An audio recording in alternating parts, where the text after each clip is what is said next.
Hello and welcome to episode 12 of the PodStation. This is Kryptonite Dragon. I'm also joined by Dante Zero. Hello. Hello, Dante. Hello. And today we're going to continue with our gift ideas. And today is what? Solo games, Dante? Yep. And PSN game gift ideas? Yep. So games you could buy people and they can just sort of go off and play on their own and get fun out of them, and also just to round up a few PSN titles that you should pick up should you get any PSN credit for Christmas. So yeah. So games so that they leave you alone, they don't bother you, they go off on their own. Yeah. Gotta love those too. Well, exactly. I mean, we've done family games in the previous weeks. We've done games for couples and stuff that people can play together, but we haven't really focused on, the people that sort of like their single-player games. So I think it's important that we include them in the suggestions as well. Gotcha. Okay. And then we'll let's see. We're doing a roundup of our poll. We had what you want to play for the end of the year, for the end of the world, and then we've got we've got the apocalypse coming up, so we've got about 5 more days to live. On your birthday, no less. My birthday, no less. Yeah. Guess I'll have to be real careful blowing out the candles on the cake. I don't know. Well, maybe do I get my birthday wish before? Maybe I could wish it away somehow. Have to see. It'd be interesting to see. And then we just had our Black Ops 2 game night. Didn't go so well. Yeah. Not for me anyway. Had 2 people here that were guests that couldn't join. A lot of connection issues. A lot of lag. I still had fun. The games I did manage to play. Obviously, the codcasting turned out to be bad too. Apparently, you can only do that with 4 people. Shame on us for not knowing that beforehand. So my apologies there.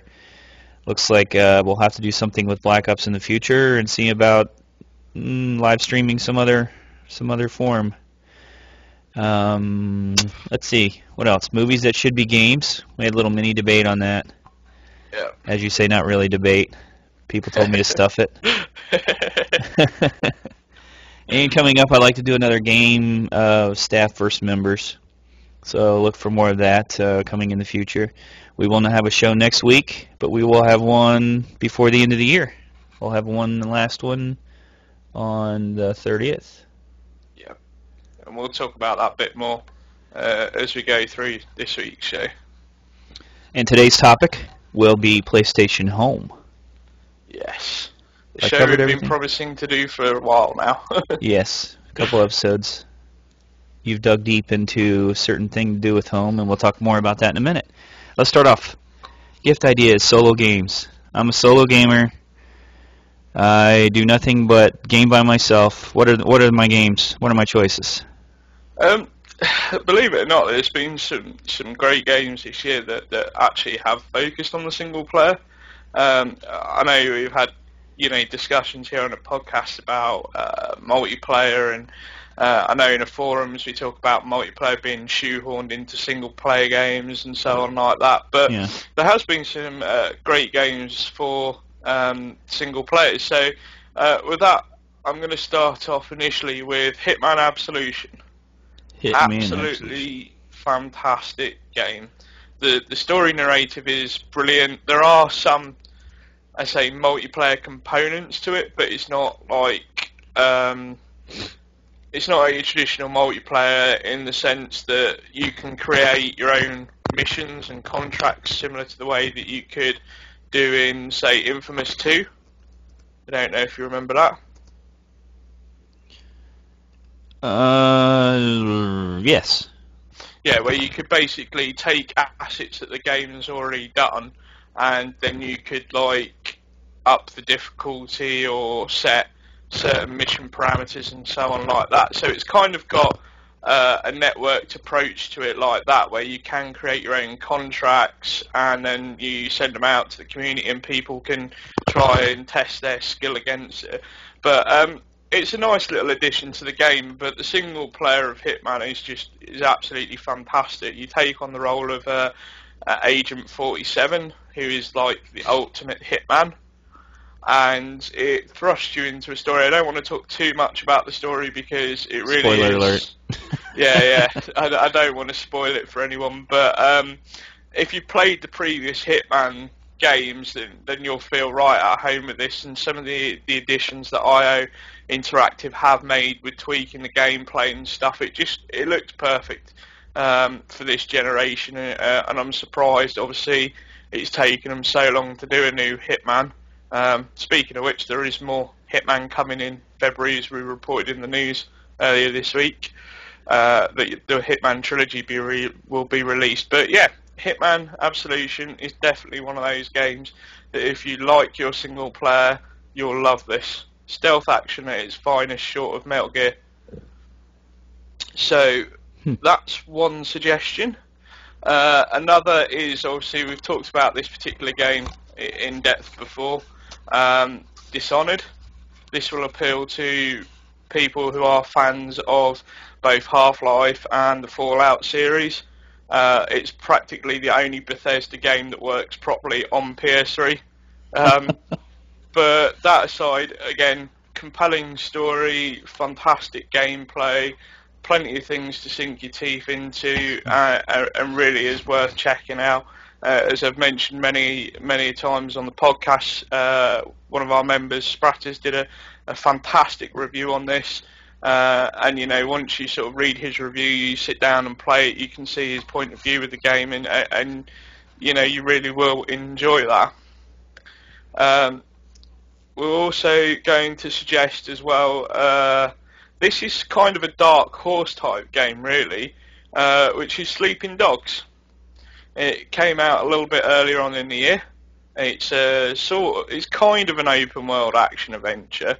The story tends to sort of be a bit linear in terms of dragging you through, but again, the gameplay is fantastic. If you ever remembered, what was that? I'm trying to remember the name of the John Woo game that was available on PS3 when it first launched. It's bugging me now. Yeah, it's right on the tip of my brain. Yeah, same. But anyway, it's a sleeper hit, huh? Yeah, it's kind of done in the same way, but with a more open world feel to it. And if you like games similar to Saints Row and GTA, then you will love Sleeping Dogs. And it's kind of nice to see the Hong Kong movie genre properly represented in games, and they do a good job of sort of sticking to the source material in that respect. So again, another suggestion with that, and it's definitely worth picking up. Okay. And there's two others. Sorry, I don't want to go through too many, but of course the Mass Effect trilogy recently released. That'll appease. Yeah, get your hands on the first one. Yeah, you can now get all three in one nice box set. I'm not sure if it's available at retail yet, but I know that you can get it as a digital download of all three. But we'd certainly recommend picking out the Mass Effect trilogy. Obviously, I know Mass Effect 3 has multiplayer, but Mass Effect games were really built for single-player storytelling, and the fact that you'll now be able to play from the start all the way through is a good enough reason to get hold of that again and go through it. I think recently Scrubs was telling me he was looking to pick it up because while he's had some experience with Mass Effect, he kind of really wanted to start from the beginning, and he was really looking forward to the whole journey where instead of having just a short graphic novel at the beginning of Mass Effect 2 and then your decisions going from there and affecting all your other decisions in Mass Effect 3, you can now do that from the beginning. So, Mass Effect Trilogy is another one to suggest. And last but not least, and again, this is a sleeper hit, but I'm such a fan of this series, it's unreal. And if THQ go bankrupt, I'll be so disappointed, because Darksiders 2 has easily been one of the best games this year. Okay. I still need to sink more time into it personally. Again, it has some kinds of multiplayer elements, but not in the traditional sense of where you can go on and you compete with people. You can send people items in game and stuff, but the Darksiders storyline is fantastic. This time round, you're not playing as War like you were in the first game. You're playing as his brother's called Death. Again, I don't want to go too much detail because I don't want to spoil it for you, but the artistic direction in terms of where they've taken Darksiders, the audio, just the huge open worlds and expansive levels, highly recommend that, and asking for that as a gift as well. Okay. For the solo gamer, and that rounds up all them gift Let's suggestions. recap the prices real quick. Which ones are like full retail? Which ones are that you can find on the cheap? Well, at the moment, if you live in the UK, you can pick up Hitman Absolution for around about £20 from Game. Game is like our equivalent of the American GameStop. So yeah, you can pick that up for around about £20. I'm not sure how long that offer is on for at the moment, but yeah, you can get it pretty cheap at the moment. Sleeping Dogs is actually also being offered up free on the PlayStation Network store if you buy the digital version of Hitman Absolution. Okay. So you can get both games digitally for around about £67. All right, two for the price. So yeah, two for the price of one. So that is another option. But again, if you don't want to go the digital route, you can pick up Sleeping Dogs pretty cheap for around about £20 again. There's a lot of places doing that on offer. The same with Dishonored. I recently picked up the Dishonored Collector's Edition. That cost me $21.99 and came with some nice cards with it. At the moment, the price is fluctuating from around about £23 to about £28, but you won't have to pay full retail cost at the moment, so take advantage of the Christmas sales, to be honest with you. And as for Mass Effect Trilogy, not too certain about the costing of that. I know if you buy the first Mass Effect, it's around about £11-12 on the PSN store. But again, as I say, I'm not sure when it is available. I'm not sure if it is or is going to be made at retail where Mass Effect is actually contained on a disc. Apologies for not researching that a bit further, but I haven't actually seen it available on disc yet, so you may have to dig a bit deeper into the PSN store for that. And I wonder, does it work now with Mass Effect 2 going into it with the storyline without having to buy them all together? If they redid the first one, is it you had the digital comic that you lived through and you kind of picked the direction of the story, which affected the creation of your character in Mass Effect 2. So now with this, does that will that redo Mass Effect 2 if you were to play it again? From what my understanding, from what EA have said, is that you can import your saves across each version of the game from Mass Effect 1 to 2 to 3. I must have planned for that a little bit. How the digital comic, whether or not that's being patched out, if you buy all three in a pack or not, I have no idea. If someone wants to get in touch with us and clarify that as well, that would be great, and we'll make sure we include that information with our podcast post later tonight. So just to double check on that, because I'd hate if someone went and rushed and bought it from the PSN store now while we're listening live and some of the information might be wrong. So if anyone does know for certain, let us know, because I unfortunately am one of the only people that hasn't seemed to have picked up the original Mass Effect yet, but I am tomorrow. So yeah, I've got 2 and 3. I'd probably just buy that one, but I'd be a little bit concerned about how that would work with the interactivity of it. If it'd be worthy to play Mass Effect 2 again. Interesting. But see, it's weird because I have Mass Effect 2 and 3. I originally bought Mass Effect 3 on disc, and then I won a competition on the PlayStation blog and got it free digitally. So I then traded that in, but I've still got Mass Effect 2 on disc. So I'm also intrigued by the save thing as to whether it matters whether you've got a digital copy or a retail copy and how that all impacts. So Yeah.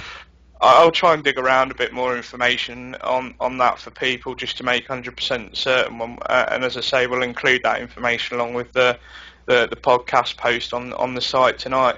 I still need to finish Mass Effect 3. It's on my to-do list. I got a corrupted game save. Apparently the multiplayer and the single player are saved in the same save file. And Really? while playing multiplayer... Oh, yes. While I was playing multiplayer, I got a corrupted file, and it destroyed my Insanity playthrough. I was about halfway through. And bam. Start over. Well, I have to say, you know, Mass Effect 3 in terms of difficulty was way easier than Mass Effect 2, so, you know, you shouldn't have too much problem with it, to be honest. Yeah. Yes Like, and no. I mean, it's the guide that I used for that, you know, was absolutely awesome, though. So, yeah. Mass Effect 2 was really well done, but I won't go there. So that kind of rounds up our did we forget one? Did we say Sleeping Dogs? Did you say? We said sleeping. Yeah, we've already said Sleeping Dogs. Yeah. With the price? What did you say the price? Price again, you can look around to pick that up for around about £20 again on retail disc. Because it was with Hitman Absolution, right? If you buy it with Hitman Absolution on Okay. the PSN store, Sure you're we looking didn't at around about that one. £67. And it's worth noting as well that when you do buy, if you do go down the route of digital and you buy the pairing together, the version of Hitman Absolution you actually get is the special edition that includes all the DLC packs as well. Oh, okay. So, as I say, it's not just a digital copy of, you know, Hitman and that's it. You do get the special edition version of that, and you also get some extra content for Sleeping Dogs and vice versa. So, yeah, you do in some respect get your money's worth in that regard. But yeah, £67 roughly what you're looking at about on the PSN store. But obviously, just bear in mind that all the prices that I am sort of quoting are subject to change, and that they are UK prices, not US prices. So I'm not sure how that would change too much. Okay. So on to the next thing. Roundup before the world ends. Games you'd want to play. We had a poll. Winner GTA 5. I'm surprised by that. I am as well. I genuinely. It caught me completely off guard. Actually, I mean, it took some encouragement to get some people involved in the poll. I'll say that. But once people started getting really involved with it, I was surprised at how quickly it all went up. Because, to be honest with you, when we started running the poll, it was actually neck and neck with all the suggestions that we'd made. Yeah. You know, from Watch Dogs to The Last of Us to Metal Gear Ground Zeroes, Tomb Raider, GTA 5, and then just to see GTA 5 and The Last of Us going head to head towards the end of the week, right up to the very end, and then GTA just took it, just at the last sort of 24-hour period. Mm-hmm. I can't say I agree with everyone on that decision, though. Well, this begs the question: do people like get into things based on like what's presented? Because there can be a great game, but maybe they're more hush about it. And maybe there's not as much anticipation for that game because there's not as much known. So, you know, is there something to say about the hype, I guess? See, I always find it with myself to be a case of the opposite. The less information I know about something, the more I get hyped about it. Yeah. Because, like, as we've talked about on last week's show, like with Watch Dogs, the potential's there. As Will says, like Dishonored.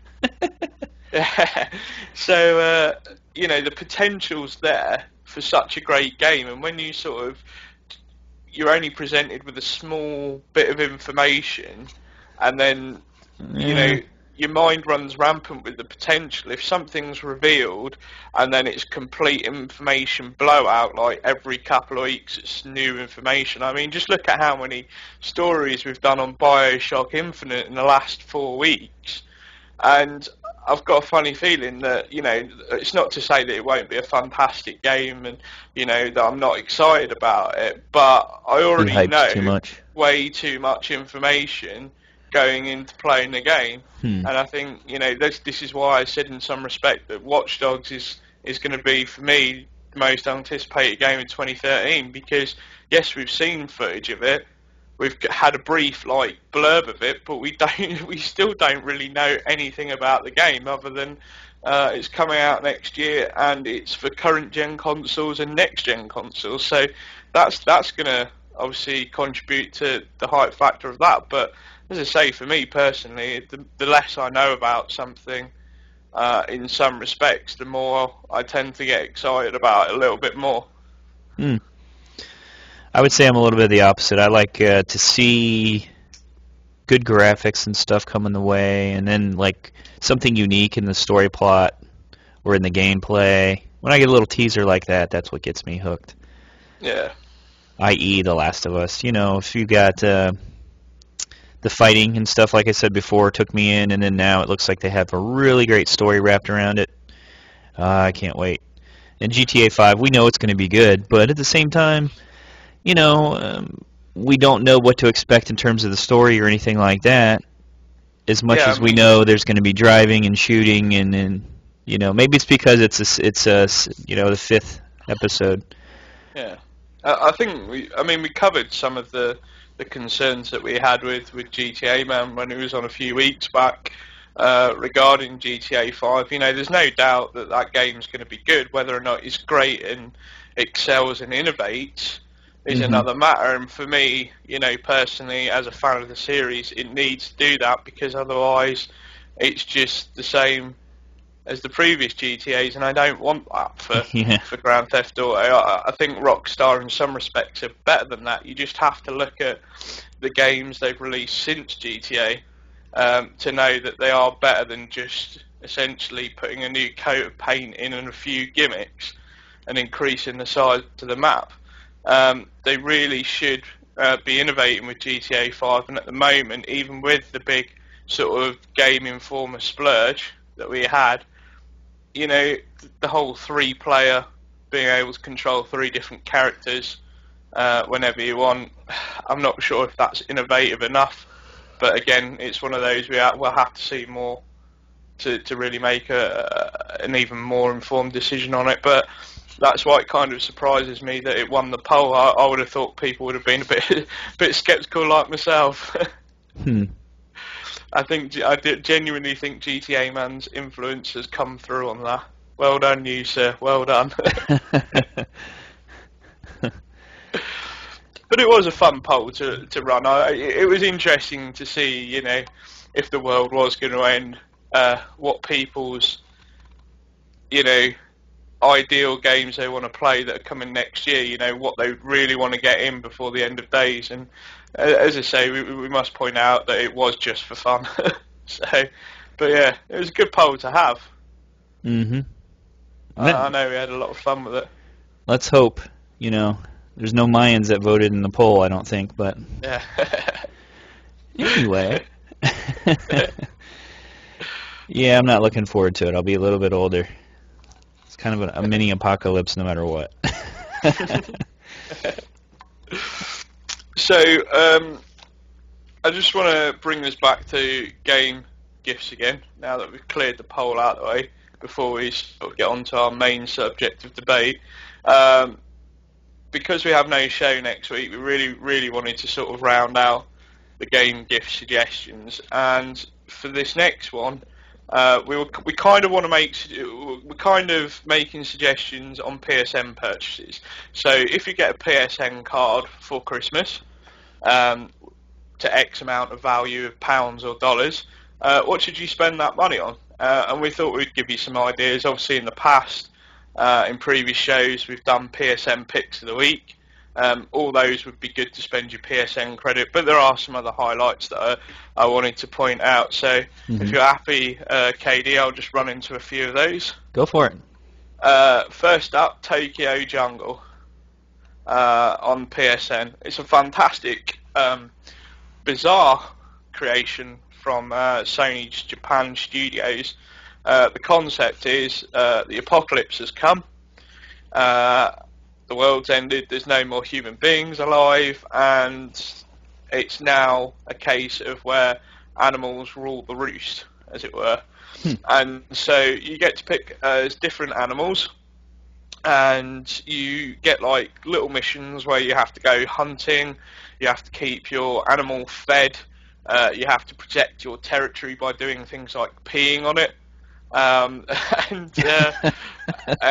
and start getting rid of packs of wolves that are trying to attack you and so on like that. And there's also, like, I know some people might think it's bizarre, but there's mating and stuff where you can repopulate your area and so on, and it sort of takes place throughout an apocalyptic Tokyo cityscape. The graphics aren't the greatest. It does look like a PS2 game in some regards, but you can't play this game without having some sort of smile or smirk come up on your face when you do something silly on it. And it is a load of fun to play. I mean, there's not many other games out there where you can take a Pomeranian dog and kill a lion with it. So, there is some bizarreness to it, but it's very tongue-in-cheek bizarreness, so I would highly, highly recommend that to spend your PSN money on. That's what I'll be doing if the world ends anyway. I'll be running around, peeing on things, mating, and killing lions. That would be awesome. Yeah. So it's a training game. If the world wasn't coming to an end, I'd proper film that and then just stick it on YouTube, the exploits of KD in the apocalypse. Yeah. That'd be epic. Another game to suggest for spending your PSN money on, if you haven't already, of course, Journey. Won the award several awards at last week's VGAs. Again, it's one of those games. It blows you away, and it doesn't really fit into any kind of genre. So it makes it very difficult to describe and sell it on that basis. But it's just one of those experiences in the same way that Flow and Flower were, but it does it in such a more, I don't know, adult way than perhaps the other two have, that you can't help but resonate with the game. And essentially the whole idea of the game is in the title. It takes you on a journey, and it does that through the audio and the visual side of things. It's funny enough got multiplayer, which not too many people really are aware of, where people can basically jump into your game and you can go on and they'll help you with your journey through certain puzzle elements and so on. But here's the thing, you can't actually speak to other people. The way it works is that each button that you press on the PS3 pad, so square, circle, or triangle, will correspond to a musical note. And so you kind of have to talk to any multiplayer characters that have jumped into your game via music. Interesting. And it just works really well. It's a bizarre concept to get your head around at first, but, once you sort of get into the whole gameplay mechanics of it, and you do have people invading your games, if you disagree with someone, you're going to tend to use a different musical note than what they're using, and if you agree with them, you will end up using the same musical note. And it kind of has its own language to it as well, which is what makes it such a fascinating downloadable game. But yeah, spend your money on that. Cool. What else do we have? Papo and Yo, you've heard me mention this many times before. This is not one I'd recommend for kids, to be honest with you. If you're an adult and you have PSN credit and you have a general interest in indie games, skip the games. Pick up Papo and Yo. It has very adult overtones. It is to do with Papo and Yo's relationship with the father being an alcoholic, and it is a platform puzzle adventure game, but it's done in such a visual way that it sort of hints at the topic and deals with it in a very unique way. So yeah, definitely pick that up if you're over 18 and you have PSN credit to spare. Okay. One other suggestion. This is, again, probably a PSN sleeper hit. I don't know if too many people are aware of it. It's a game called Rainbow Moon. I don't know if you've come across that at all. No, not particularly. It's like an old school RPG. It's top down. It's very much in the same vein as a Zelda type game, and that's basically how the game plays. It has like certain features to it, like real time cycles and so on. It is a joy to play. I recommend you go and check it out for yourself. I don't want to give too much away about it because that's part of the joy of actually playing it. What I will say is it is pretty cheap. It's around about £12 on the PlayStation Network store. It does have a platinum trophy as well, which is always a good selling point. But also, to actually do this game, you're going to need to sink hundreds of hours into it. And it's very rare that you find any PSN game that you can sink hundreds of hours into. So when an RPG one comes in the vein of the old school type RPGs, that's got to be worth everyone checking that out. And interestingly enough, just for those that do own a PS Vita, Rainbow Moon is actually being ported onto the PlayStation Vita for next year. So if you want to get a heads up of what you can expect with that game, pick it up from the PSN store. Cool. Now what about PlayStation Plus? Still a value? Yes. You can, of course, spend money on PlayStation Plus. I'd highly recommend doing that. Get some discounts and some free games. Yeah, I can't remember off the top of my head what the discounts are for this month because there's so many crazy sales going on the PlayStation Store. Mm-hmm. I believe Clark's did a thread on our forums, or it may have been Patter that did it, that detailed all the EU discounts, and they had things like Family Guy, Back to the Multiverse, which is a brand new game. Normally on the store it costs £50. If you go out and buy it at retail, it's around about £43. PlayStation Store are doing it for 20 quid. Yeah. So that's a huge saving right there, and you won't find it anywhere else cheaper. But there's loads of other games such as Ocean Factory, I think it is, and a load of other RPG type games, JRPG type games, I should say, that are being discounted to around about £10 to £12. But you will get extra Plus discounts on top of the normal discount. So yeah, Plus is without a shadow of doubt worth spending money on if you get PSN credit. Because as we've seen over the past couple of months since August, the quality of games have gone through the roof now that they're actually offering full Blu-ray disc retail titles to consumers. So Crysis 2, obviously we had Red Dead Redemption in September. Both, Crysis 2 not so much great. Red Dead Redemption's fantastic, won Game of the Year awards. Obviously we've had Batman Arkham City here in the UK and in Europe for December, and Vanquish.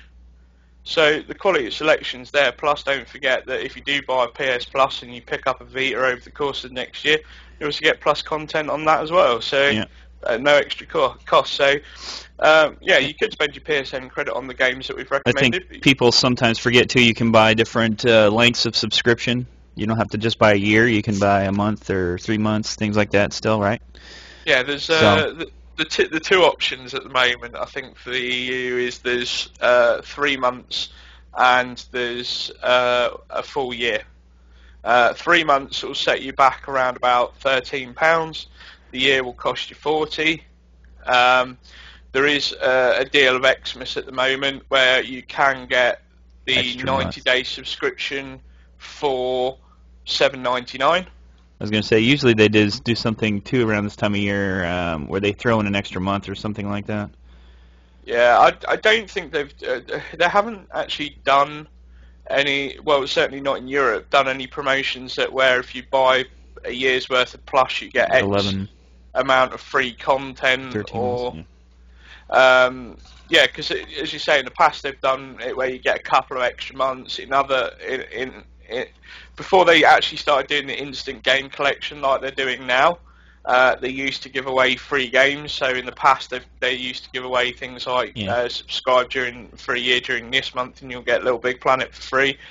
They're not so much doing that anymore, which I'm okay with, to be honest with you, because the quality of the games that are being made available to Plus subscribers, it's finally finally decent. Yeah, it is. It's finally of a caliber that people that originally subscribed from day one, like myself, were kind of expecting. Well, the other thing too, when they first brought it out, the games that you were getting discounted and stuff were the ones that everyone already had because, they were reaching back a little bit into history to give you discounts on things that were really out there. Yeah, so. And it was frustrating from my point of view, because then I would start, as being a day one subscriber and having quite a huge digital library, as you say, a majority of the games that were discounted or offered up for free I already owned. Now it's not so bad, because if it's a retail game that you own, for example, in the case of like Crysis 2, you can have the digital download as part of your Plus subscription, and then trade in your actual physical copy if you wanted to.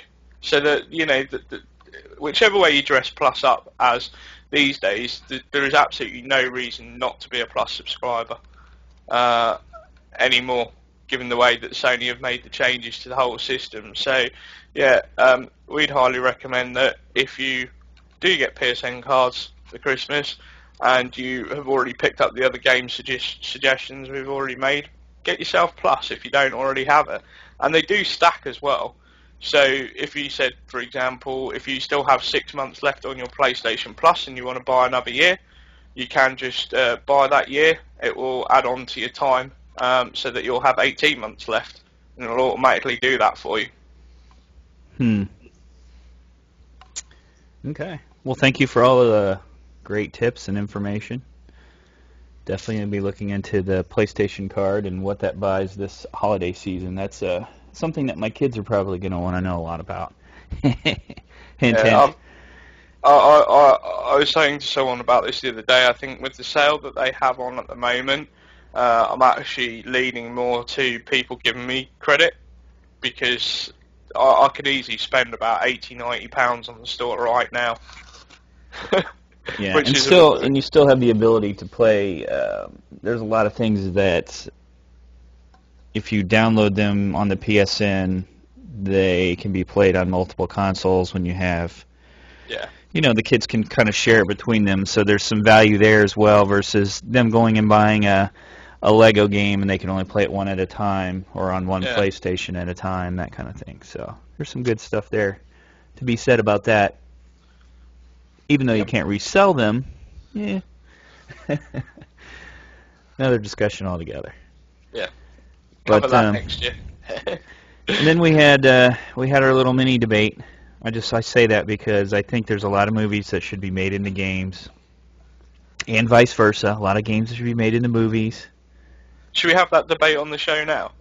Just a little bit. Let's just have a little bit, because there's a lot of really great movies that could be made into games. I'm sorry, but there are.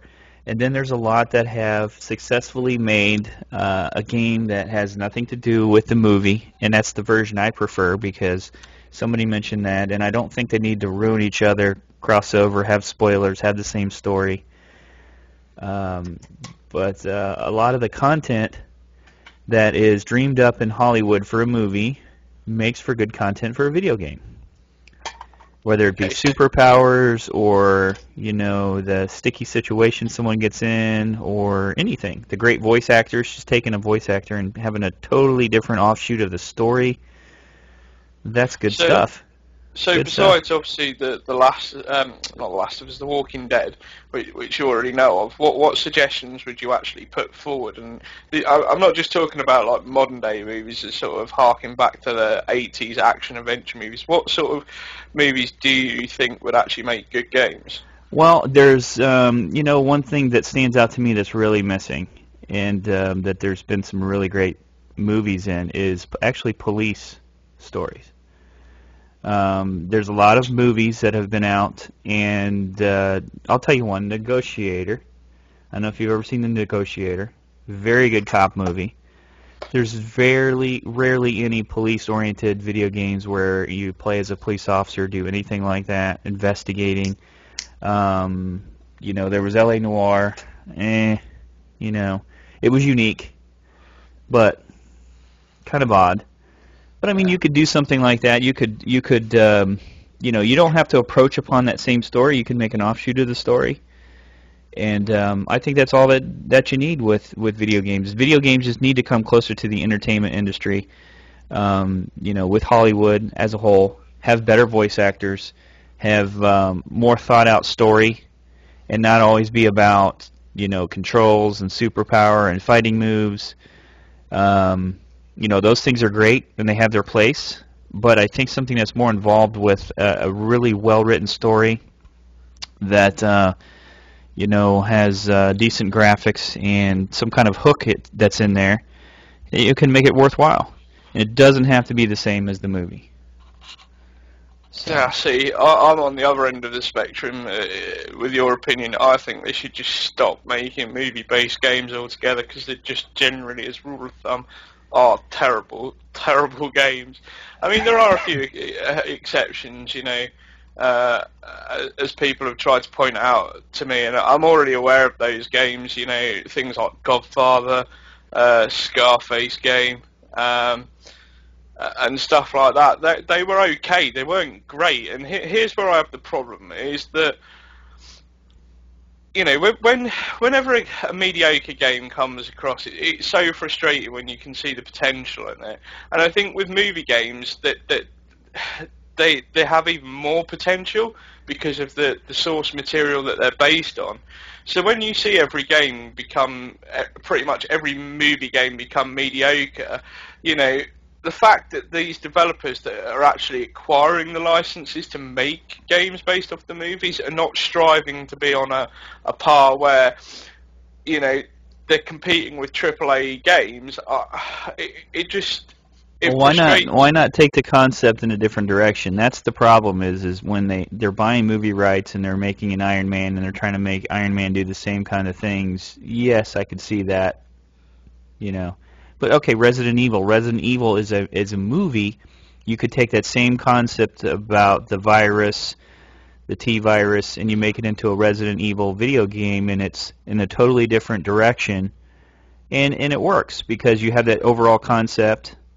Now, they didn't really use, the same actors and actresses and stuff, but see, with Resident Evil's a prime example of that. Capcom have deliberately stayed away from the movie side of things, other than allowing them to the movie studios to make it in their own way. Right. Has it worked? Probably not, because a lot of people slam the movies. Personally, I think the movies are quite good. But they operate in two separate universes, and I wouldn't want to see them sort of combine both of them. Well, no. See, that's where I'm saying that they shouldn't do that. They shouldn't work on the same direction. Just because a movie contains a storyline doesn't mean the storyline has to be the same. But let's say that the virus and zombies was a unique story point. It's not. Obviously, it's out there for everything.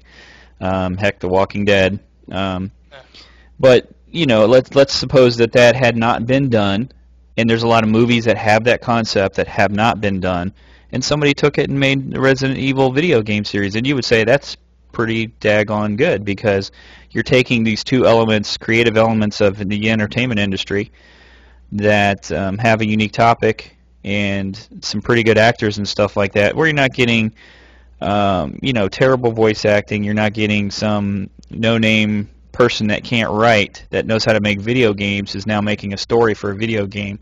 And how many video games don't have a story at all, or the story is absolutely ridiculous? Whereas movies can be involved, and they can involve you, and that element needs to be brought to video games, even if it's just taking the concept, the overall story plot, and having someone write a new story for the video game. I think that's what needs to be done. From my perspective, the way I look at it is that at the end of the day, movies are essentially 2 to 2.5 hours of entertainment. Obviously I'm aware there are art style movies and there's all kinds of different genres within that, but majority of movies these days are 2 to 2.5 hours worth of entertainment. and so a lot of them rely on big CGI set pieces to kind of make you pass the time. You know, Avengers was fantastic at doing that recently. Would I want to have that for 10 hours? Probably not. You know, that I made it very clear in respect to, say, Uncharted, the Uncharted series, with a review I did on Uncharted 3, is that as much as I love the game, and it is a fantastic AAA game, my complaint with it was that it was like sitting in front of an action movie for 10 hours. And I wouldn't pay to go and see a movie that does that. And I don't know if it's because of the pacing, or, you know, the differences in the two mediums, but I just genuinely do not want to see movies become games and games become movies, because they are unique in their own way. And unfortunately, that requires two different sets of processes to make those things actually happen. I mean, we're also forgetting here as well, is that a movie can be in production for anywhere up to 10 years, depending on how long the script's been floated about, how long it takes to acquire budget, landing and all that. Games developers often don't pick up the licenses or don't get involved until there's a year to go before the movie's released. A year is not a long enough time to develop a AAA quality game based on a movie or TV license. In some exceptions, there are some exceptions to the rule where that has worked. Obviously, Telltale's The Walking Dead, with its episodic gaming has been able to get away with that. Would that work for all the developers out there that have movie licenses? Probably not. The biggest problem for one particular franchise is, obviously, you just have to look at James Bond. You know, of recently, the Daniel Craig movies have been fantastic, probably with the exception of Quantum of Solace. But the games have been so terrible, and it's not like they haven't had the time to develop the games. Do you see what I mean? I actually thoroughly enjoyed Quantum of Solace. The video game was it was great. The multiplayer was actually very, very nice. But there again, I mean, they stuck to the concept of it. You know, it was a shooter. I think there's just a lot of content floating out there, I see, for video games. Yeah. I really do. But it goes to show that not a lot of people are responding to it, because how many movie or TV show licenses have you seen where developers have picked them up and then the game's been rumoured to be in production and then nothing's just happened and it's just disappeared? I mean, look at the whole Mad Max game. Everybody sort of was scratching their head as to why someone would want to make a game on Mad Max, but they had prototypes and everything and it's just disappeared. Do you know what I mean? That's just one example. Yeah. There were supposed to be more Matrix games being made. They disappeared. There was supposed to be a game based on Heroes, the TV series that was cancelled that we've mentioned before. Mm-hmm. You know, again, that disappeared. Nobody knows where that is. So, I don't know. I'd rather them just stick. I'd rather games developers stick to what they know best, which is making damn good games and, you know, letting their imaginations run free, as opposed to somebody giving them the ideas and saying, right, go make it, and you need to stick to the source as much as possible, or even interpretations, because, you know, as we've mentioned in some respect with things like The Walking Dead, is that while Telltale did do a fantastic job on the episodic side of things, is Activision's first-person shooter take on it going to ruin some of the reputation of the TV show and the Telltale game? I don't know, but see, the element of picking and choosing your direction of your story by making decisions that affect the character and the outcome, there's a lot of places. Just that style alone would fit in really well with a lot of movies.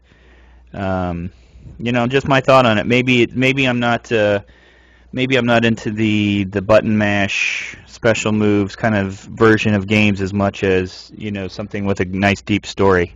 And maybe that's where my viewpoint's a little bit different. I just think that there's a lot to be said about games that have absolutely no substance to them, and I find those boring fast compared to something that like as you described, The Walking Dead, where you have a decision that affects the outcome of the game and the direction. Mass Effect is the perfect example of that. You could work that into a lot of story plots, and we need to be more creative. I think nowadays we've got too much shooter, just a lot of stuff like that, just invading video games, and I'd like to see more unique story writing. And you did touch upon one of the other concerns that we'd have if more movies, TV shows were made into games, which is, as you pointed out, in some respect, the characters. With TV shows, obviously, they get to explore it more so than you would perhaps in a movie, but let's just, for argument's sake, concentrate on movies for a second. In a majority of movies, you get to know the character, but the choices the character makes a majority of the time are no-brainers. You sort of get some idea as the plot unfolds, and you can't impact that, you can't change that, and so those characters become known for, in some respects. So, like, I'm just trying to think of a perfect example, like John Connor. You always know he's always going to be fighting against robots in the Terminator thing, but what if a Terminator game came out that, was based on that source material? They would still have to focus, in some respect, on John Connor fighting robots, right? But here's the thing, what if then someone created a game where John Connor didn't fight robots? He had more choices. Do you see what I mean? Movies don't always translate well because movies don't offer characters choices. Well, that's what I'm saying. You take something like that, don't use the same story. Okay, now it's about other people that the robots are trying to kill, like John Connor. They went back in time. Maybe they're not trying to do that. And you have a level where you're saving John Connor in one of those, and you have the voice actor. And then you have another one where you're trying to battle the robots and stuff in the same vein that he did. And you just do different things from that. And it has the same. It's an offshoot of the story, but you're taking that bigger picture of robots going back in time and trying to kill someone, and using that as a concept for the video game versus just taking the story involving John Connor and doing the same things that the movie does. Because that's boring. If you've seen the movie and you know what the story is, there's no surprise there. There's no chance for twists or turns. There's no chance for a new story. It's already been played out because you watched the movie, or you watched the first two movies, and now this is Terminator 3 that's coming out with Terminator 3 the movie, and you're like, well, I know what's going to happen here. I'm battling robots.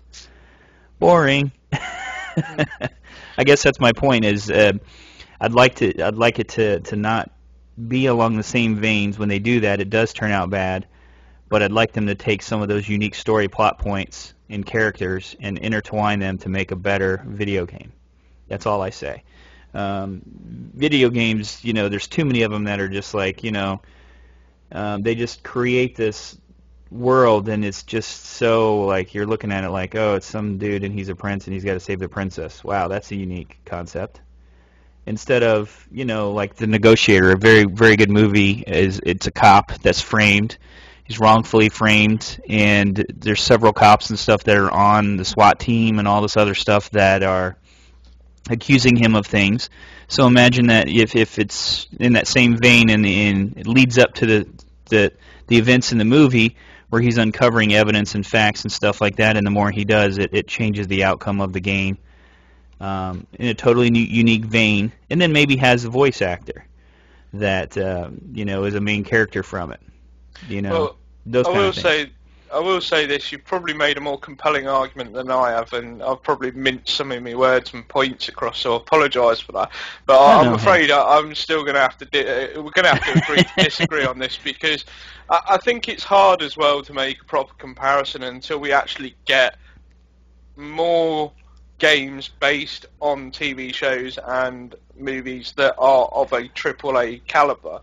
Then it'd be fair to make a comparison about whether more should be made based on, you know, movies or TV shows, or should we just leave it alone and let, you know, developers in the games industry not rely on movie and TV sources, but go and do what they do Well, best, the reason dream that up concepts from the reason that I bring this up is because you know that we've gone into games that are starting to do they're filming the motion. They're doing motion capture of characters. They're doing bigger and bigger voice actors. And then you've got like Black Ops 2 with the amount of money it made is getting the attention of Hollywood and Hollywood actors.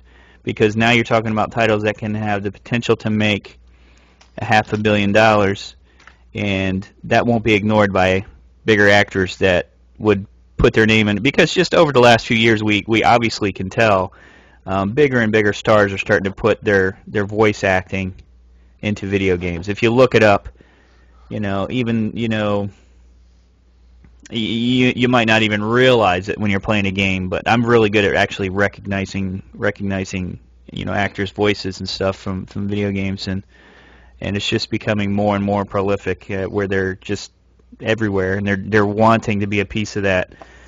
Yeah, but that's fine, but it won't change how the game industry goes. If anything, it will help it grow. Yeah, yeah. But at the end But of it'll the get day, closer and closer tied together. There's no doubt. The entertainment industry, you'll start having movie producers working with video game companies. You'll start having bigger actors working with movie or with games and game franchises. That's going to happen, and that's going to take this direction. Whether we want it to or not, is going to take that direction.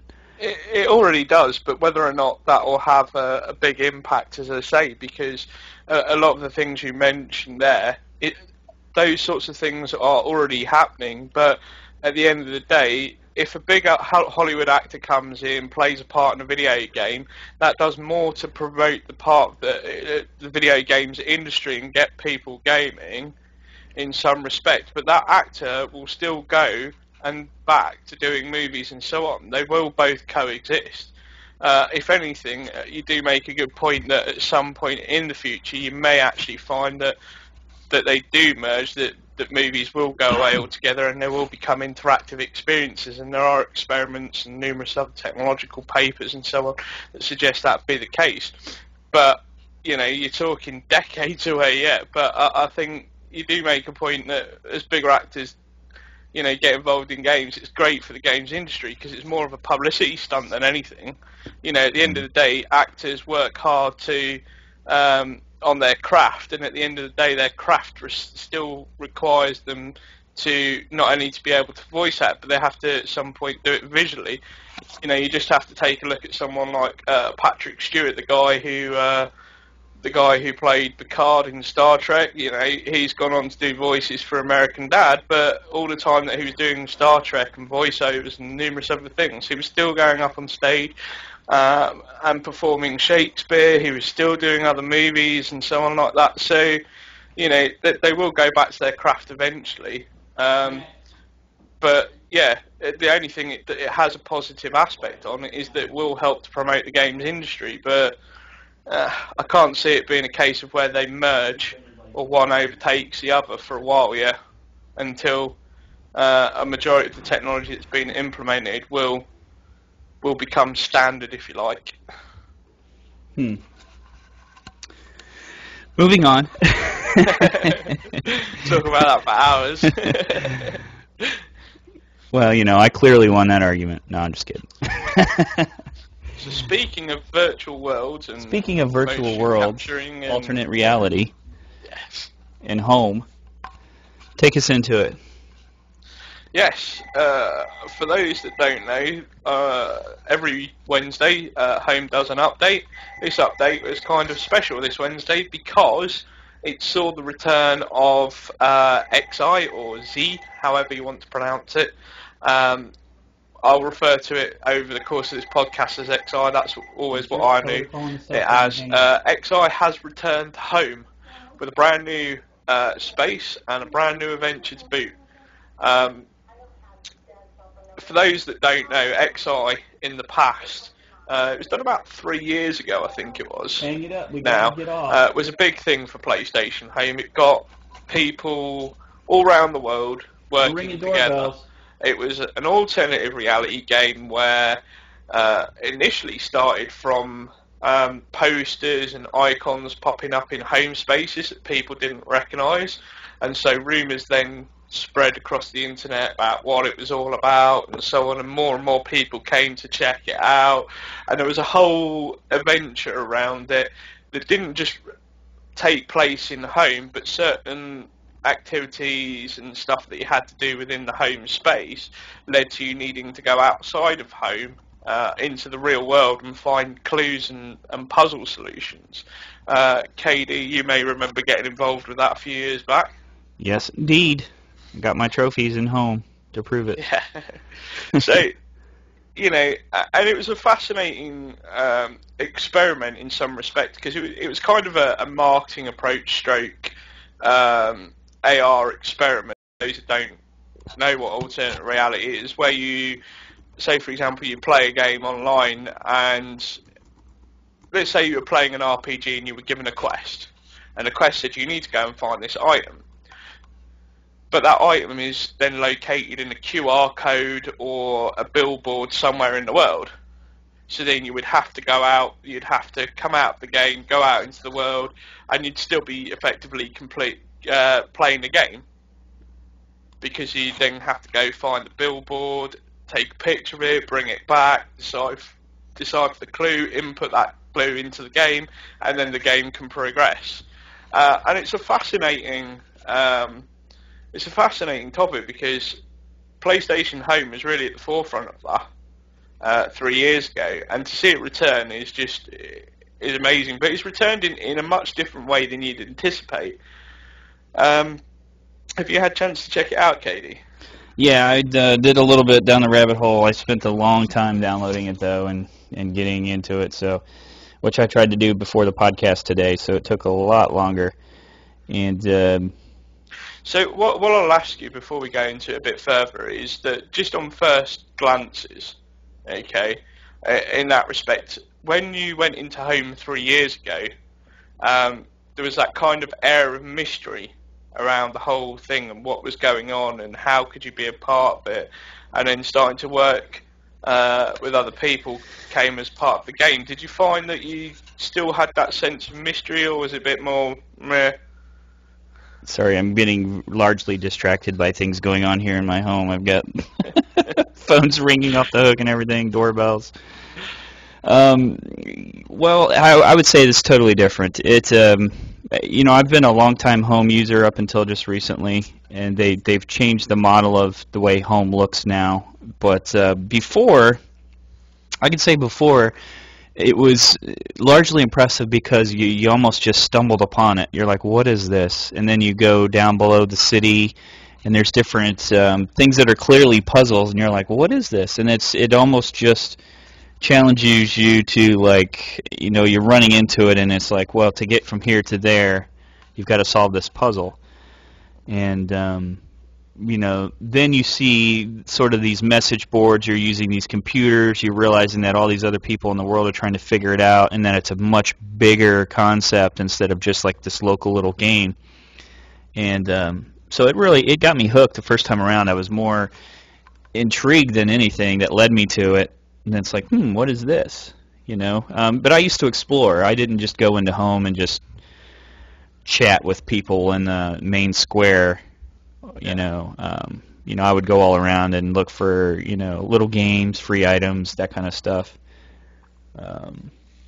Decorate the free apartments and whatnot. I was going to say, I haven't done that for a while, to be honest with you. I used to be like that, religiously just going on home to find out the freebies that I could get and, what was going on. I think, it's really one of those things, like, people miss it. It's a freebie that provides a lot of entertainment. And what's cool about it is you can get on there and chat with friends. You can chat over a mic. You can also do the whole, like, bowling and playing arcade games, and then, before a title comes out or right after it's out, there's mini games, often for, even big titles. And that's something that people miss out on. People don't really, like, home, you go there and people hit on you and whatever. That was the thing. That's the home of old. I don't know if you've had much chance to explore it of new, because it really isn't a case of that anymore. What do you mean? Well, the thing with Home is that it went through regeneration basically about a year ago, and Sony made it quite clear that the concept of Home was now to be all about games. In the past, it was here's a social forum, go and mess about. There's a few games in there. You know, you can launch games and get parties together to go into games from here. Now it is seriously all about the games. Well, no, I always thought it was too. That's what I mean. I don't mean to imply that I thought that it didn't have anything to offer. I think that people's impression before was that you went there and, like, you know, every girl avatar's got like 5 guys standing around it going, hey, do you want to chat privately? And, you know, like all this kind of stuff like this, you know, it was like almost absurd in a virtual chat room hangout kind of way versus, you know, there was things to do, and I always found things to do. And even if you played, you know, like Sodium and stuff like that, those things were fun, you know, worth, you know, putting a couple bucks into getting the game. And, you know, I never bought virtual clothes and all that other stuff. But, you know, I did try to earn all the items and stuff that I could. There's free items. They would broadcast things like the E3 in there. You could go and visit the E3 booths. You know, see the videos. Still go in there once a year, every time it comes around, just to check it out. Yeah, and I mean, so there was like, I just think that people miss Home as a good opportunity for something that, I mean, you picture, you know, a game console where the online is free, unlike Microsoft charging for Xbox Live, and then you put content like that in there, and you're really talking about, you know, hundreds of hours of things to do, and you know, I think people should give it a chance. And then when you put something like this in there, it was free before, and you know, it used up a lot of my time to play the original game, and it was quite fun, quite involved a lot of other people. You know, I was chatting with people trying to figure stuff out that were, you know, living overseas, and, you know, we were putting like little text messages and stuff up at the time, you know, trying to solve a puzzle together.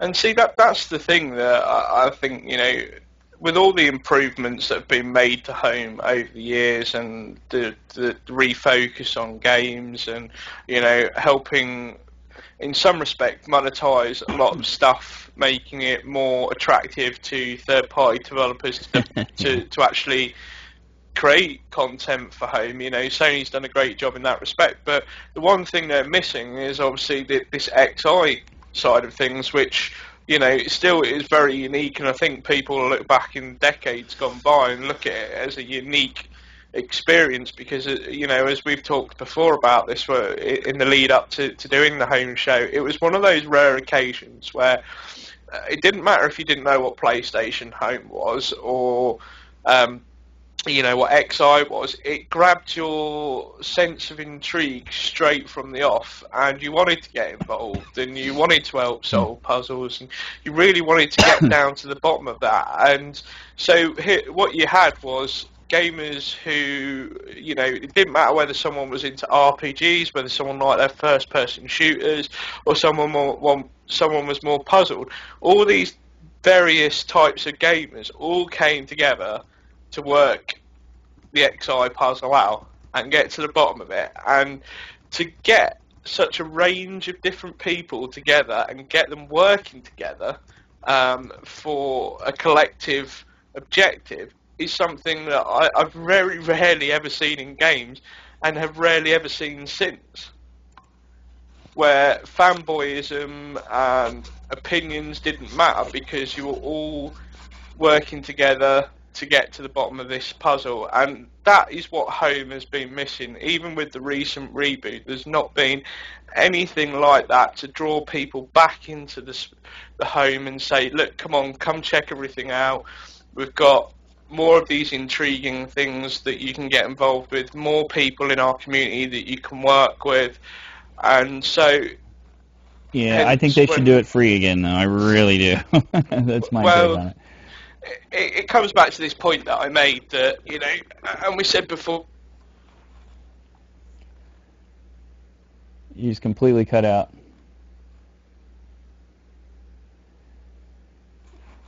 You completely cut out, Dante. You guys have to bear with us. Looks like we're losing Dante Zero's connection, and we'll try to get him back as our resident XI expert. But for those of you that don't know, the original one was an alternate reality game, which involved a lot of, overseas involvement, because what part of the game, what they actually did originally was put clues up in actual locations around the world. At one time, they even had something similar to, looks like Dante's back. What would you describe that as? Kind of like a casting call for people to get part of the clues to be picked up, if I recall, to be picked up by a limo and get a file passed to them that affected the clues. Sorry, I must apologise, I missed some of that. I was just explaining a little bit about the alternate reality from the first one and some of the things that were involved with putting the clues, spreading the clues around the world. On the billboards and stuff. Yes, yeah. Billboards with information, walls with scribbled messages or spray painted messages or whatever. And they were in major cities, if I remember, around the world. It involved like New York, London, Manchester. Yep. So these kind of things are, that it pulled people together because those kind of things were required, and they have the opportunity to do that again with alternate reality, especially involving things like we were talking about this the other day, the Vita, and your ability to see graffiti and things when you look through it with a few of the programs. Yeah, with the tag app. So before we lost you, go ahead. Yeah. So no, I was just explaining, obviously, that PlayStation Home, in some respect, needs to be financially viable for Sony to continue offering it, and they have done a great job in allowing third-party developers to come in and monetize their products within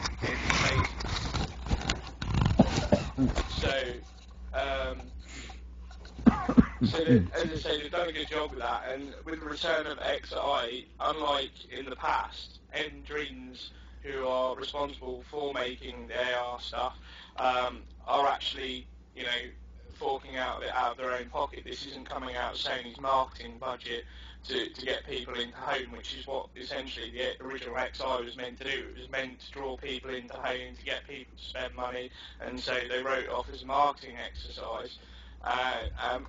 So now that it's come back, I will say this, that you expect to pay some form of cost of entry into it.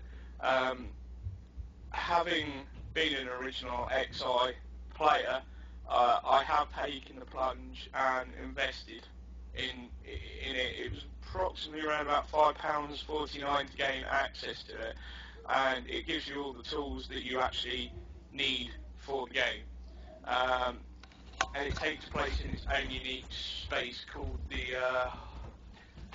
the conundrum. Not conundrum, the continuum space, sorry. So for your £5.49, you will get access to the continuum space, which will allow you to progress on with the XI adventure. It will give you resources that you need to actually play the game, and you'll also get a free apartment as well that will be pivotal to your actual use of exploring the adventure. So the £5.49 that you initially pay up front, is it worth it? Yes. If it ensures that more of these types of games keep coming within Home, it is worth it to see that Dreams do get some money. But here's the thing, the original XI, when it first sort of went into action, was essentially based on rumours. This one isn't. And it's slightly different in that respect. We knew it was coming. We have done for a couple of weeks. They did the usual viral videos. But, as I say, we knew it was coming, but this time round, it throws you into it, and while it does sum up the previous XI adventure, it expects you to get to grips with it pretty much straight away, and you will. So in that respect, it's slightly different because there isn't as much mystery as there was surrounding the first experience. But this time round, as I say, you go in, it gives you a little mystery to solve.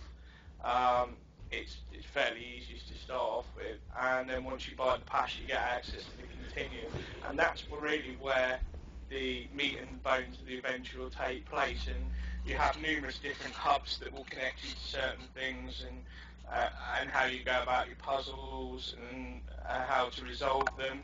I haven't so far. I did research this just to see. Whether or not it was still the case this time around. I haven't seen too many forums or community people working together on it, which is bizarre. And I thought that would have been something they wanted to encourage. What they have said is that this time round XI2 can be played at your own pace, whereas in the past it was all done in real time. Yeah, there was a lot more push because of everyone being involved. Like, figure this clue out. Yeah. This time round, there's a lot more flexibility in terms of that you can play at your own pace. Well, maybe they'll make it a little easier this time, because there were certainly some clues last time around that were like, oh, okay, I would have never got that on my own. I've spent a couple of hours on it today, because essentially it pretty much only updated on Wednesday, and time being what it is, we've only really had a chance to sort of play about. We did want to talk about when we originally planned to do the show. We did want to talk about what can we expect from XI2. The problem is it launched before we did the show. Literally a couple of days before we did the show, so now we have to obviously deal with the facts of it. It is missing that kind of mystery that the first one had, as I say, but expect there to be very complicated puzzles going into it. I mean, as I say, I can't gauge whether or not the price of entry is worth it, but on initial first impressions of the couple of hours I've had with this morning, I'd probably say it is worth the $5. Well, let me ask you this.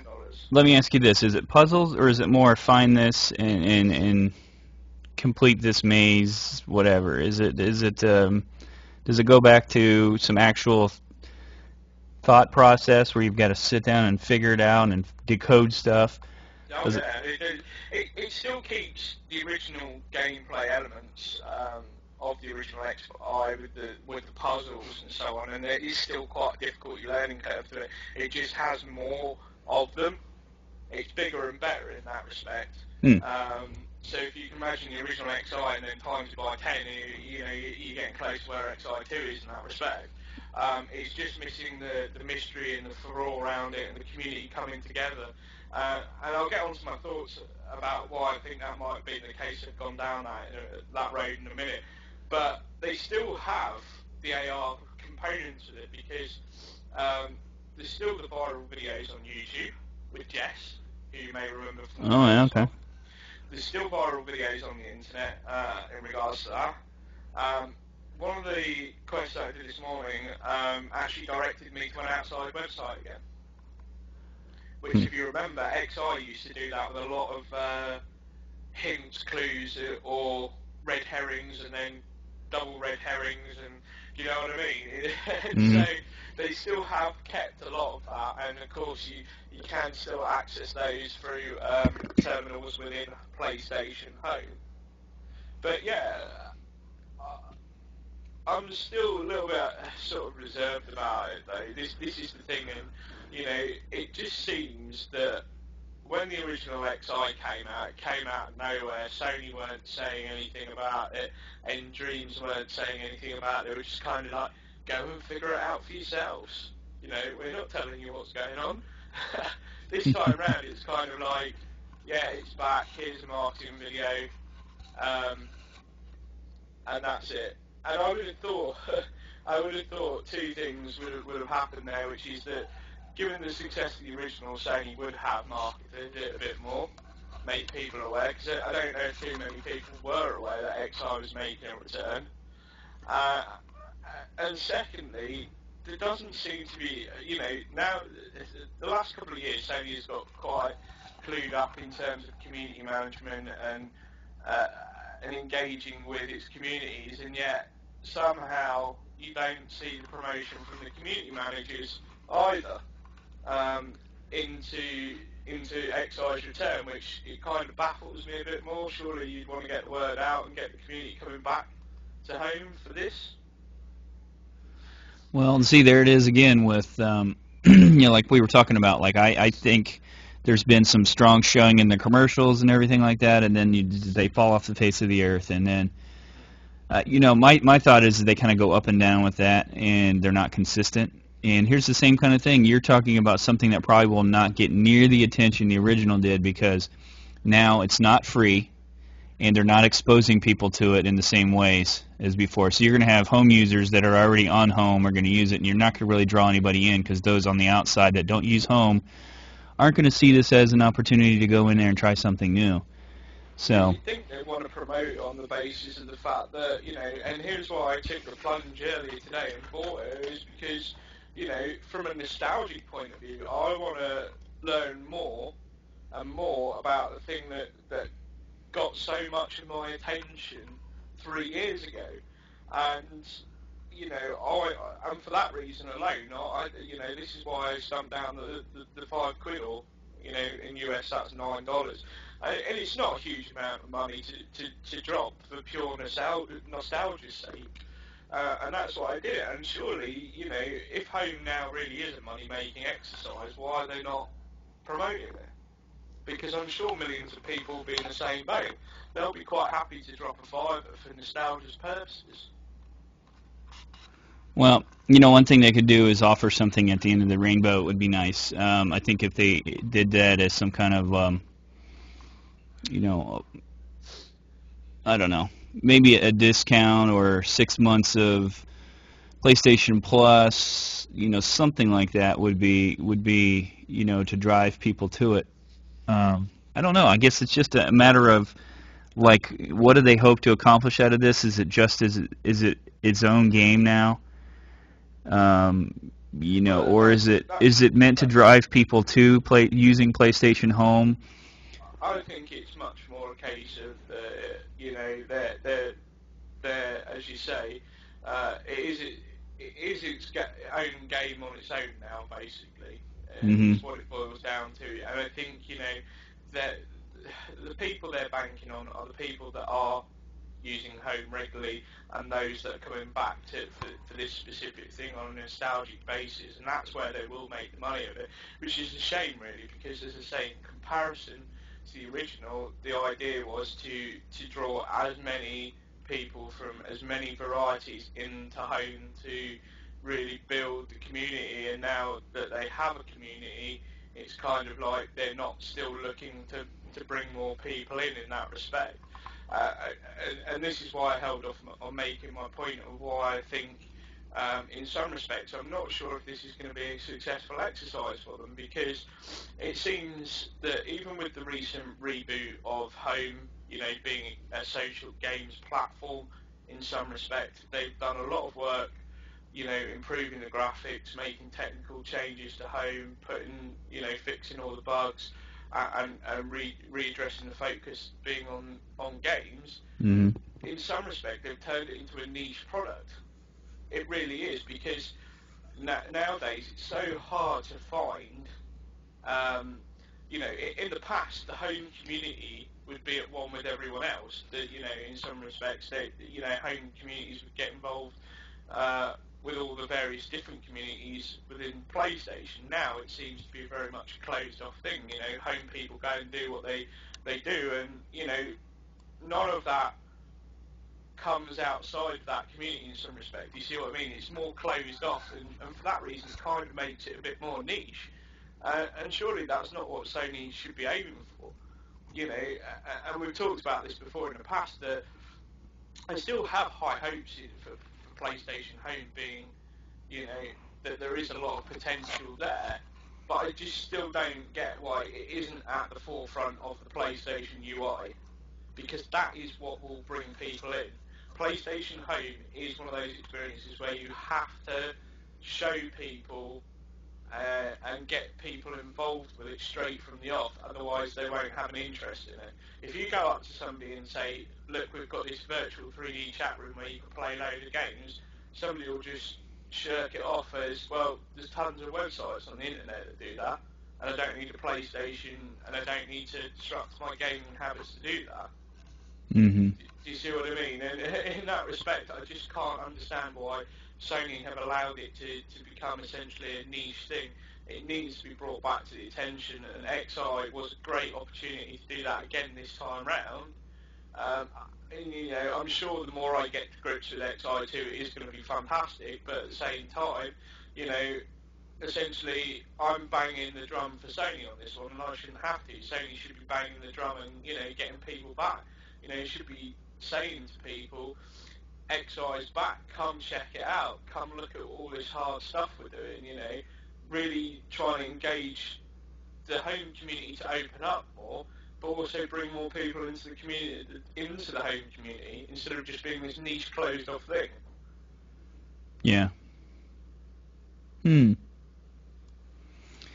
I don't know. There's you know, for those that are looking, there is a few sites out there that will probably be dealing with XI quite a lot. One of the things that comes to mind for me is AlphaZone4. Oh yeah, I mean without .com. XI, that site would never exist, and now that is the site for all things PlayStation Home. Yes, they tell you basically when certain virtual goodies are. One of the things they do, they have items that are free from time to time. Clothes, even apartments, special apartments, everything like that. For those of you not familiar with home, you can buy virtual items a lot of times, which I have never bought any virtual clothes or anything like that. I'm kind of that's kind of against my my thought process. But at the same time, it is along the lines of a virtual item, which, you know, I like the idea of getting on there and trying to earn virtual items from the little puzzles, games, you know, even to the point of, you know, XI getting the trophies and stuff, the original one. Because ultimately, let's face it, most everything that we're talking about it's all virtual. You know, you earn your platinum for a game, it's virtual platinum.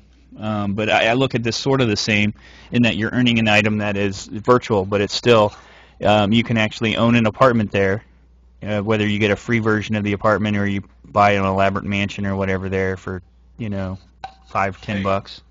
I just want to elaborate on what you just said there and point out, you do also realise that Home, a couple of months ago, actually brought in a new thing where you could pay, I think it was a certain price for a set pack, and it actually allows you to build your own apartments now. Oh, okay. Yeah, I remember they were doing something similar to that last I was on. Build your own apartments and houses as well. They So, had it compartmentalized when I was looking at it before, where you could buy little pieces and put them in there. No, you can build the whole thing now. Cool. That's absolutely awesome. So, yeah. So it's along the lines of more of a sim, you know. In some respect, there's a lot of similarities there with along the lines of the Sims. You can build your own houses to your own specifications. You know, if you want something with 30 floors in it, you can. And for those of you that aren't aware, you can do the same thing with your avatar. You can shape their head and their eye color and how fat their cheeks are and their general body shape and height and hair and hairstyles. All that's all something you chose. Have your own pets that follow you around. Is that right? Yep, I got an actual unlockable as part of the game. It's one of the Ratchet and Clank games, and so now I have a pet companion that looks like a mini Tyrannosaurus. Yeah, I always thought that was neat from games. You could actually get a game, and as pre-order, some of them have, like, you know, home items where you can wear the outfit. And those are neat. That's a little cool feature. Have you noticed they've stopped doing that a lot of late? No, I haven't. That's why I said I haven't been on in a while, but I thought that was really cool where you could, you know, if you were playing SOCOM or something like that, get camos and sling you know, an AK around your shoulder or something like that. It's kind of cool. Because it surprises me that they have sort of slowed down that as well. It's crazy the number of items they have in there, though. You gotta wonder, is there some top end to that? Because I mean, wow. From what I understand, it's not an issue. The only time that they have spacing issues is if they have so many spaces available at once. but the home team do work on that at Studio London, so they do try and increase it. I think they can only have something in the region of about 30 to 35 active spaces at any one time, just for the Yeah. main central hubs where Well, I just people meant can virtual items. Like, imagine everyone wearing a different virtual item and having hundreds of people on, and or you bring all that stuff back to your apartment and. Yeah, from what I understand, the technicalities of it isn't too complicated. They got to limit it. They have to limit it. No. I mean, every apartment space you'll have has the limit recently increased as well. It used to be where you could only fit about 30 physical items in an apartment space, so you can only do that. But now they've increased that to 100. It's not a problem. The home community tend to actually give feedback reports there and then, because there is an option to give feedback via the new navigation system. We should point that out as well. In the past, the navigation menu for home, you press the start button, you get a mobile type thing come up. Yeah. And you'd select that. Now it's not the same. You press. So the phone's gone. And the whole screen comes up with the navigation bar. Basically, navigation is a hell of a lot easier to do on home now. They got rid of the phone completely? Yeah, pretty much. What about the communication? That was the way you called somebody to talk as well. You could call somebody. Yeah, I can't comment too much on the communication because you don't have that. Time I go on home, I usually go on home myself. Oh, you don't want to talk to. Oh, I see. You're one of those people. I don't want to talk to you. Nobody's brave enough to be seen on home with me anymore. So. You're that guy in the corner. Hi. Hey, I'm no friend. Hi. Can I go back to your apartment? No.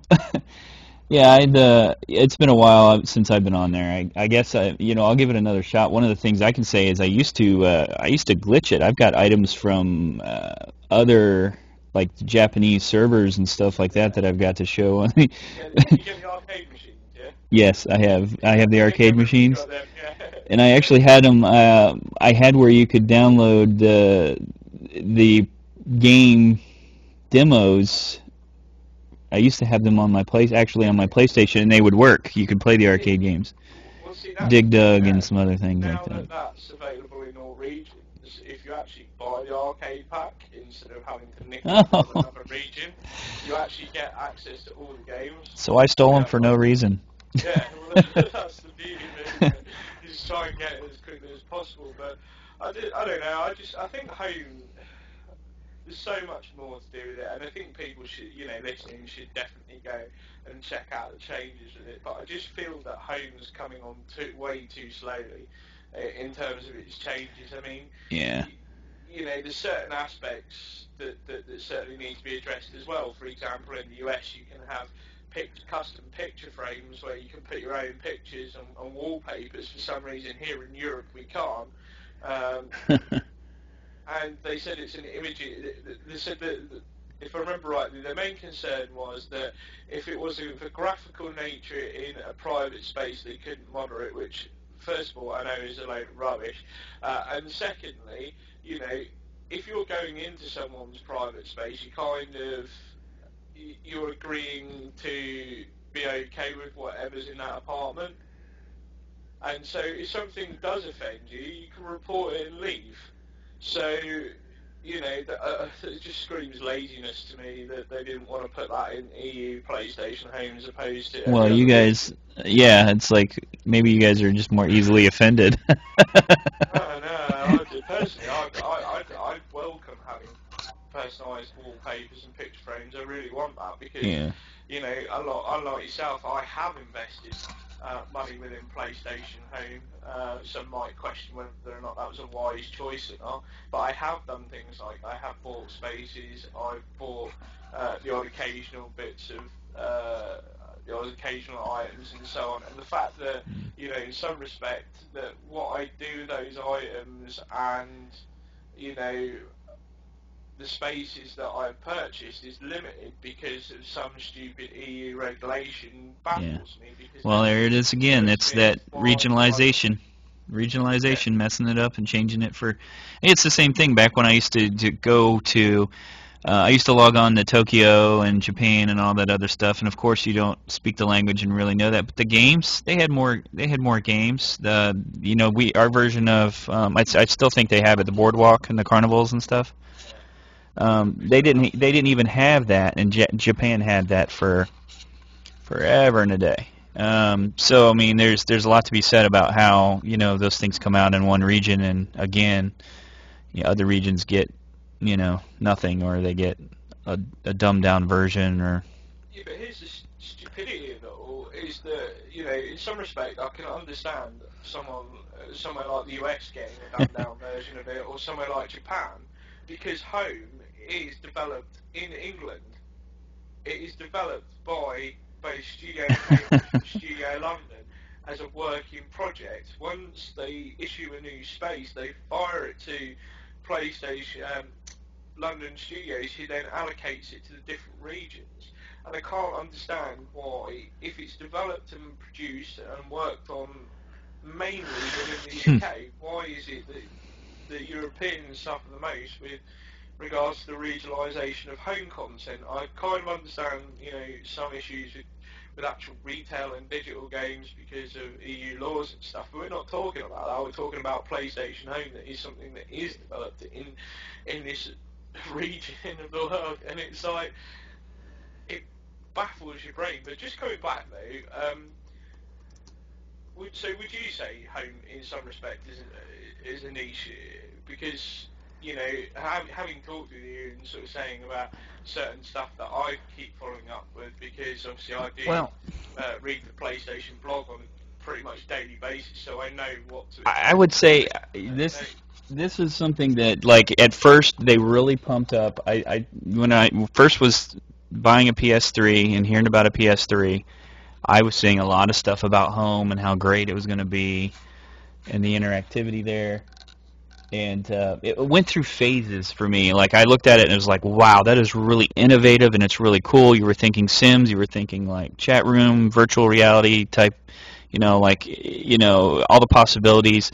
And I legitimately thought at first that the direction they would go is allowing you to personalize your avatar to kind of look like you, and then having shopping centers where you would go and actually purchase real content. And what I meant by that is, my impression is that they would turn it into, let's say you went to a store and your size sneaker is 8, and you look in there and you go into the shoe store and you see the latest Nike design, and a virtual reality image of it comes up, and you say, well, I want to look at purchasing those, and then maybe an image comes up of the shoe and you say buy, and you're charged the $40 for the pair of shoes or whatever, and they're sent to you in the mail. I thought there was a lot of possibility there. And then also for the movie theaters, the same kind of thing. Picture going to the movie and downloading a movie, and you're saying like, well, I want to watch this latest show that's out on Netflix. And so I go to the theater and it's playing, and I hit like a download button, and the next thing you know, I'm watching it on HD on my TV, having shopped from the mall movie selections, so to speak. Do you think they've missed a bit of a trick there? Because, like, I understand what you're saying. My interpretation was, in some respect, it was the other way around. That, if you went into, say, a Nike store and bought a Nike pair of trainers, you would have a code to download the digital version of that. And I know that some retailers did do that for a whole of about 2 or 3 months, and it didn't take off. But I wonder if, with Sony's backing a bit more of it, whether or not they are missing a trick. Because as you mentioned there, let's start with the movie thing and just ignore Netflix, for example. Say, for example, a Sony movie comes out. So let's just say The Amazing Spider-Man launched at cinemas worldwide. Mm-hmm. Okay, would you personally be willing to spend, say, $5 for a ticket to go into PlayStation Home and access a cinema screen where that was then streamed across into home directly, like as if you were going to watch it at the cinema, but you would be able to watch it on your TV at home through PlayStation Home? Certainly. See, I would love to do that, because, for me as well, getting to the cinema isn't particularly an easy task with it being about 8 miles away from where I live. So, you know, being able to go and access a home space and pay $5 for a movie ticket. But see, you're And then getting real just carry content. on. That's real Yeah. content. Versus what you're talking about with virtual shopping, which is like dressing your avatar. Yes, that can be a little bit of fun for free stuff, but I'm not going to go and buy like tuxedos and whatever to wear around talking to people that are in the virtual space where I wear my virtual tuxedo to chat with them or something. To me, you know, they missed the boat, and the direction that has taken is more, it's become too commercialized with, you know, buying a virtual shirt for 40 cents or something like that, because that adds up fast.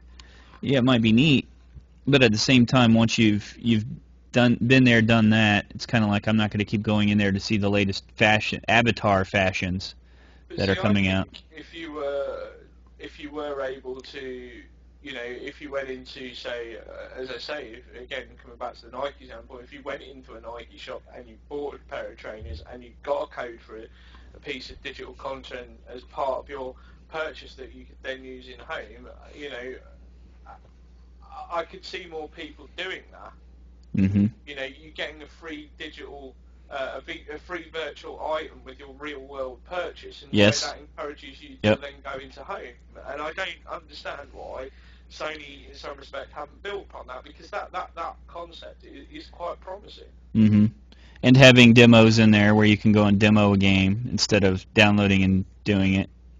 Yeah, Especially things that are multiplayer, where you could actually pull people together, where you're in there with some random person that you're going to multiplayer test a game. It's the same thing with the arcades. People are not aware from our arcade example, but you can walk up to an arcade game in home, start playing the arcade game, and then it takes you to the arcade game on your PS3. So you have the same kind of possibilities with other games, and you have, supposedly they were going to do some stuff with launching the games from home. I don't know how that's gone. But yeah, I mean, I don't see why they don't take it to another level, but it's probably very cost ineffective to do that, because you've got to involve so many outside people to do that. Because Sony's one thing, but then Sony's movie industry is another branch of their company that probably has zero to little input in connection with Sony's gaming arms of their company. So. But surely a company like Sony should be able to bring that all together, and it brings me on to my next You would point think. in some respects, which is looking at it this way. Yes, it would cost money to do it. There's no denying that. But would the appeal not be there if that every time you fired up your PS3, you were thrown into PlayStation Home with a world to explore at your You're saying to the cross-media bar? Because, for example, as you mentioned, if you played a demo within PlayStation Home, within an arcade cabinet or something like that, and then the demo takes you to the PlayStation store to then purchase it and download it and so on like that. Do you see what I'm saying? Why isn't PlayStation Home the focus of PlayStation's main UI instead of the cross-media bar, to get people into home to be able to take advantage of all the things and justify the cost of doing some of the suggestions we've mentioned? Yeah. Well, I don't know. If you put the PlayStation Store and stuff inside a home, then it might aggravate people too that are not used to that, because it does slow down your ability to surf and go places, when you're loading up an area. So, I don't know. There's probably a lot of things involved there, but I think as you move forward and there's more of the virtual going on with a lot of stuff, I think you'll probably see that this will fit better. Imagine going into a store, and instead of going into the PlayStation Store, you're going into something like, not unlike home, where you're actually looking at, like you're in a game store looking around, and you say, oh, I'm going to step over here and like pull this title out from the back, and So maybe we should end the home discussion. What's the one thing you'd want to see changed in PlayStation Home as it is at the moment? Well, I'd like to see. I think. Well, that's a tricky question. To make it successful, the thing that I think that I would like to see changed is make more of these demos slash extra offers involve using home. What I mean by that is if you know how you pre-order something Yeah. and you get something, do the same kind of thing, but you've got to go in home and play a mini game to unlock Black Ops 2. Okay, let's take Black Ops 2. You want to unlock Nuketown 2025 for PlayStation. You got to go in PlayStation Home and beat some kind of mini game. You've pre-ordered it. Now you've got that. You go in there. There's some kind of multiplayer, event inside home that gets you that map. Teaches you a little bit about home. You get something extra that Xbox doesn't have. Maybe that involves Nuketown. Maybe a challenge there. Maybe you get some outfits and stuff inside home, and you unlock the map. Interesting take on it? No, I'm with you in that respect. I'd like to see that come back more in a bigger way, because it was something that Sony used to do. They don't do it so much more, and I'd like to, see more of you unlock a platinum trophy, for example, in Tekken 6. You get a Tekken 6 arcade cabinet in your home space. They need to bring, yep. And then you can access your game directly from your arcade cabinet. Yes. Yeah. But the only thing that I really want to see implemented into PlayStation Home, and here's the kicker for me, I want to see PlayStation Home have some connectivity with PlayStation Vita. I really do, because that's true. No connectivity with that. And if you're on the go and you can't access PlayStation Home from obviously your Vita, but you want to go into PlayStation Home and see what's new anywhere you are in the world, you can't do that. You have to do it through your PS3, and that's so frustrating, because it would run so much potential on the Vita, and it's not like the Vita hasn't got enough, memory and RAM to run it. Do you know what I mean? So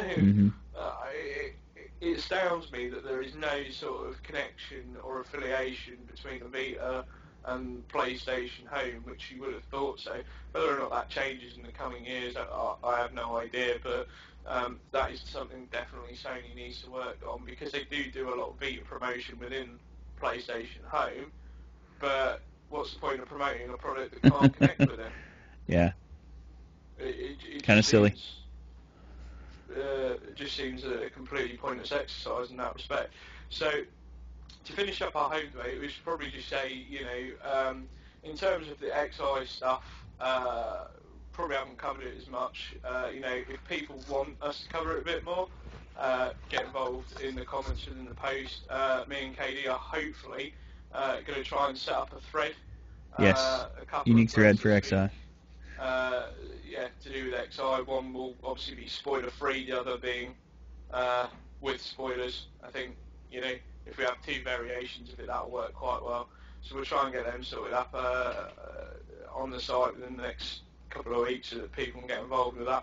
And of course, if you're already on my friends list and you want to solve puzzles, I encourage everybody. Let's encourage everyone. Give home a shot. Give it a try. Go in there and look around. You may find something else you don't like, even if you don't like XI. Just give home a look, because there are some really cool little things to do in there. Mini games. You get your own home and decorate your character. Heck, it's pretty cool to just go in there and chat sometimes. And the other thing is you should always give something that's free a shot. There's no excuse for having never turned it on, or you haven't turned it on for years and you're like, oh, that was stupid. Well, that was a couple years ago, and maybe things have changed in some way that you may like. The other thing is kids. Kids go on there for the holidays and stuff. My kids do, and get Santa things. Santa outfit or whatever. So there's entertainment there. Everyone give it a shot. Definitely. So, and anything else? No, I think that's looking forward to it.